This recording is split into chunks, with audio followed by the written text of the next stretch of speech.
masama yung loob ko, masama yung loob ko sa pamangkin ko. May mga ganun po. Ayun po. So, parang we just let yung day, hayaan mo na, baka bukas okay lang naman eh. But you know po, at night, you must have this po. Final mystery. Ay, final mystery. Parang mali po ito. Parang dito po yun. Ayun po. So, yung buhay po natin, na meron pong huli pong masterpiece. Kung paano po ninyo tatapusin yung araw po ninyo, yung gabi po ninyo, ay siya pong depende po sa kung paano nyo tatapusin yung araw po ninyo, ay papaano po darating yung susunod na umaga po ninyo. Kaya kung gaano ka-importante yung morning at yung day po, ganun din po ka-importante yung gabi po natin. So, sa Biblia po, may mga evidence po ang mga seven remnants kung paano po nila nakita po ito or nagawa po itong masterpiece. Yung may mga seven remnants po kasi sa Bible eh. Ang ibig sabihin po ng mga remnants, mga pinili, mga tinawag po ng Diyos. So ito pong mga seven remnants po, o yung mga saksi po ng Diyos sa Biblia po, they have na tinatawag po na summit time. Ano po itong summit time po? So because seven remnants, they are spiritual summit po. Pag sinabi po nating spiritual summit, yung mga taong mga nasa mataas na posisyon, mga matatagumpay po. So di po ba every year po, di ko pa alam kung every year po, pero we have this Asians World Summit po. Alam niyo po yun, yung halos sa mga presidente sa lahat po ng bansa, nagsasama-sama po in one country po, they gather together, they discuss kung ano po yung problem ng isang bansa and how they can improve it. So yun po yung tinatawag po na summit. But remember this po, children of God, lahat po ay spiritual summit. Kayo po yung mga spiritual summit because you are children of God po. But then, bilang isa pong mga spiritual summit, you must have summit time. Our remnants, like Jana, yung mga remnant leaders natin dito, you must have summit time. Bakit nyo kailangan magkaroon ng summit time? You know po, I just realized po, yung mga tunay po na mga mayayaman po na tao, they are not lazy po. Hindi po sila tamad. Yung mga mayayaman po na tao. And yung tunay na mayayaman po na tao, they don't wake up very late po. They wake up very early in the morning po. Like for example, if normally ang mga tao nagigising po ng 5 a.m., they woke up 4 a.m. po. Those are true rich people po. So, pero yung mga napapanggap po ng mayaman, mayaman naman ako, okay lang eh. No, hindi po. But true rich people po, they don't, ano nga po ito? They don't allow yung time po nilang na maging useless. Lagi po nilang ginagamit po ito ng tama. So, ganun din po. This message po is not only for the remnants po, pero sa atin din po. Kaya po, anong dapat po natin gawin? We must have this summit time po.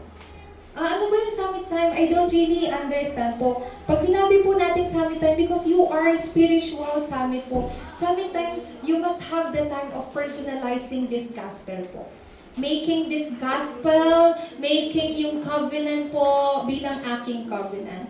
Hindi po niya Kristo, pero sarili pong my Christ po. My Christ. Aking Kristo. Yan po yung ibig sabihin ng personalizing the gospel. Ano po ba yung confession ni Simon Peter? Lord, you are the Christ, the Son of the living God. Christ means He solved po lahat po ng fundamental problem po ng tao. And He is the solution of all our problems po. And then, you know po, I just want to share this, ano nga po ito, kahit konti po, like history of my life. So, when I first our missionary po, that's already maybe 15 years ago po, one of the thing that I learned from them po is, do not be late. Don't be late. Dali-dali. Lagi pong dali-dali. Maybe they have that kind of characteristic po. But since I was young when I met our missionary po, it became imprinted in me. But you know po, our imprints, it cannot easily change po. Hindi po yun mababago. So, yung missionary po namin laging galit sa amin kasi lagi kaming late, ganyan. Or when we are late, we always tell, "Oh, Pastor, I'm really sorry because it's traffic." Lagi pong ang excuse namin, traffic. Our excuse always, "Pastor, I'm sorry because it's traffic." You know po. Pero, we as a spiritual summit po, traffic should not be excuse for us po. Naintindihan po ba natin? So, I am really embarrassed po when I tell this to other foreigners po, Filipino time. So before po, I don't really, I don't think much about it po. Pero when some foreigners is telling, you have to understand because that's Filipino time, it makes me embarrassed po. It makes me feel so shy. Kasi parang parang nagiging normal na lang po na kasama po yun sa buhay natin. But it should not be po. Being late, traffic po, should not be excuse for us po. So, I believe po yung sa mga adults, hindi na po tayo ganun eh. That's why you have to teach our remnants po. Or remnants, hindi ka dapat magkaroon ng ganyang klaseng excuse. Bakit? Kasi you are spiritual summit. Summit time po. Summit time. Hindi lang po yun. Ang isa pong mga summit, kapag ang mga spiritual summit po,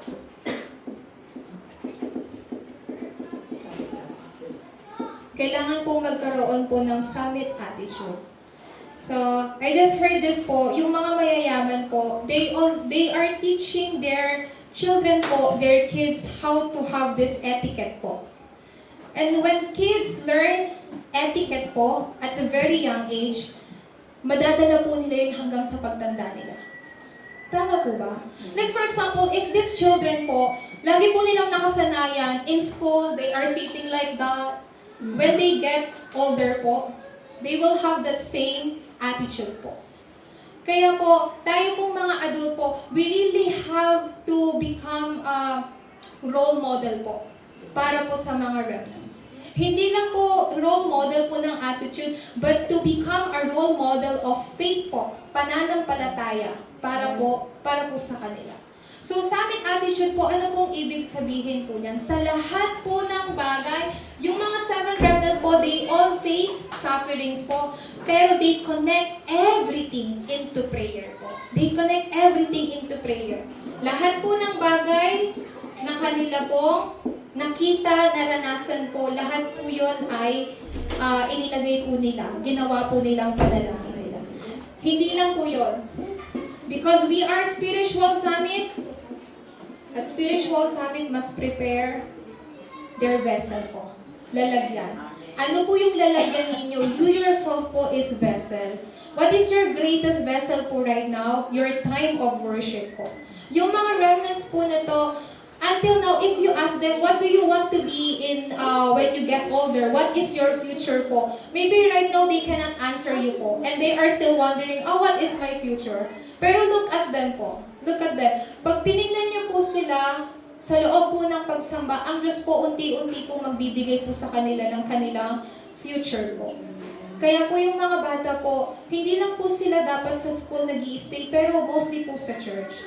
Kung hindi po sila mag-stay sa bahay ninyo, then at least you have let them na mag-stay po sa loob po ng simbahan. Bakit po natin to kailangan pong gawin, itong 3 summits po na to? Because we are spiritual summit. A spiritual summit must have these 3 summits po. Summit time, attitude, and vessel po. Sa oras po na yon, ito po yung mga evidence po ng mga 7 remnants. Then how about yung mga church leaders po? Sabi po sa Acts, sabi po sa Gawa, chapter 1, verse 14 po, these late church leaders po, these disciples po, early church member, they had prayer po. Constantly. Pag sinabi pong constantly, they devoted themselves in prayer po. Don't do anything else po. Don't be deceived by Satan po. You must go inside of prayer po. What kind of prayer? Prayer that allows you to hold to God's covenant po. Prayer that allows you to hold onto this covenant na tanging si Jesus lamang po ang Kristo. Don't pray for anything else po. Pray na lagi po kayong panahan ng banal na Espiritu. Pray for this heavenly power, thronely power po to be upon you. Ito po yung pinakamabisang panalangin na kailangan po natin gawin. And when they gathered all together po, ito pong mga disciples po, ano po yung tinanggap po nila? Sabi po sa Gawa, chapter 2, verse 14 hanggang 21 po. Because they have this, alam niyo po yun, constant prayer po. They devoted themselves into prayer. Let me tell you this once again po. Mga adults po, it is not, hindi po kayo mahina. You are not weak po.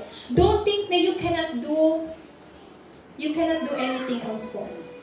You can pray po. Amen po ba? You can pray. Kaya niyo po manalangin. Children of God can pray po. Don't tell to yourself, I'm weak. I'm poor. I don't have this. I don't have that. You can pray po.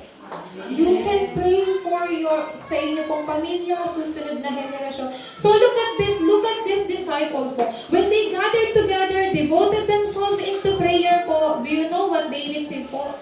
They received the fulfillment of God's word po. What they received po?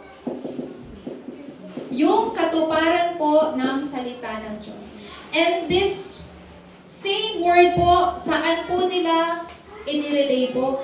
The word that they received po, yung fulfillment ng word po na yan, kanino po nila, ano po yung ginawa po nila? They relay it po. Ibinahagi po nila. They transmit it po.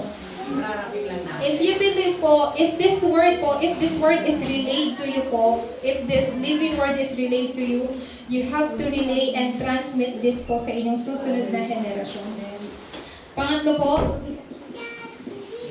sinabi po sa Acts chapter 2, 46 to 47 po, this same word po, you are here po, nandito po kayo para po magsamba, para tumanggap po ng salita po ng Diyos. Pero not only here in church po, when you receive this word po, magkaroon po siya ng katuparan sa buhay po ninyo. This same word that has been fulfilled po ay dapat niyong i-relay po.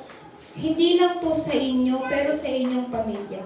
This word po saves yourself, your family, maging ang inyo po family life po. Inyo pong susunod po na henerasyon.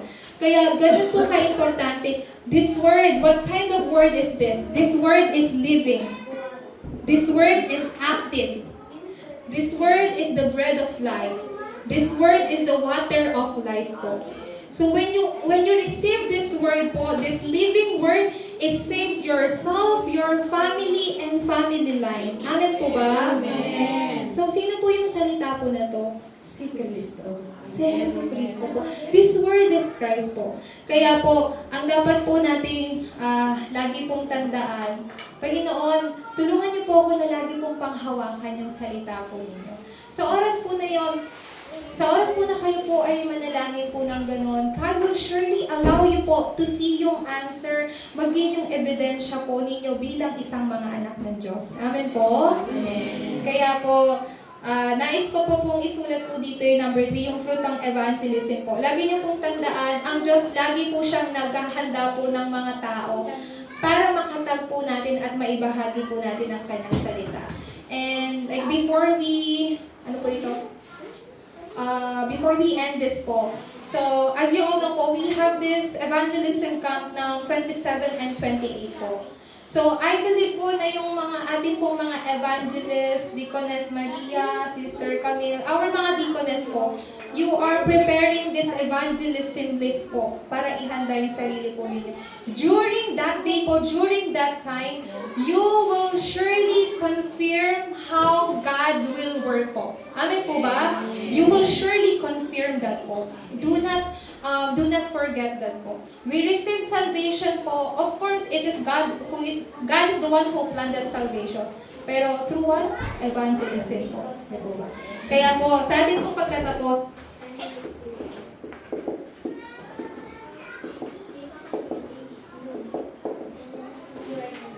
I told you po, our life final masterpiece po. So, kailangan po natin magkaroon po ng 3 concentration po sa buhay po natin. Just like what I said po earlier, how you will properly utilize your morning po. Every morning, in one word, you must gain new strength po. Bakit po? Kasi in the morning, we have to raise absolute partisan. Tayo po ay mga absolute partisan po ng Diyos. Not just new strength po. When you gain new strength po, when you have this new strength po sa pamagitan ng banal na Espiritu, hindi lang po kayo magiging spiritually strong, but your body, your mind will be strong also po. Amen po ba? Kaya kailangan nyo po, in the morning po, it is really best to use morning to exercise po. Morning po. Oh, of course, gabi, it's not a problem po, but morning is the best time to restore your health po. Pangalawa po, how about daytime po? Pag sinabi mong daytime, after ng morning, when you wake up in the morning, kahit at least 5 minutes po, you pray. Lord, bigyan niyo po ako ng bagong kalakasan sa pamamagitan po ng tatlong persona po ng Diyos. And after this time of morning, it's daytime po. So during this daytime po, ano po yung kailangan nyo pong i-confirm po?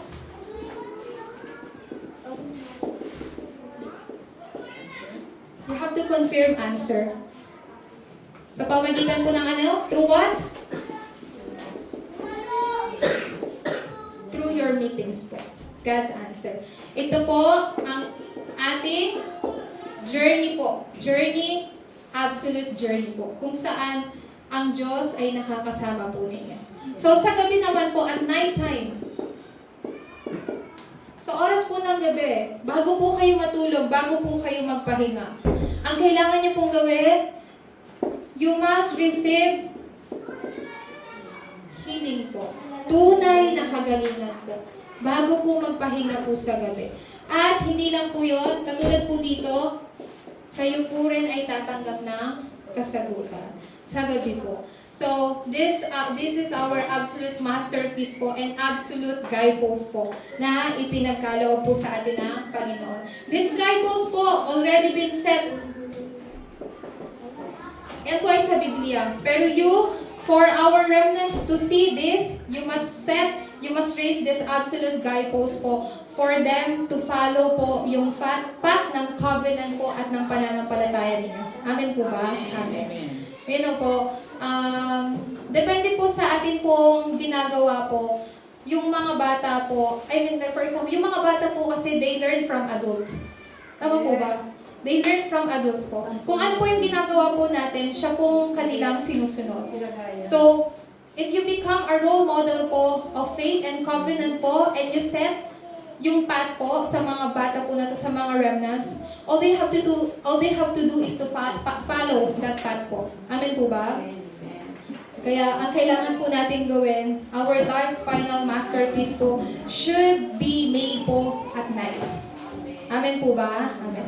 And it's really best din po sa atin pong mga remnants na to plan your schedule po at night for the next day.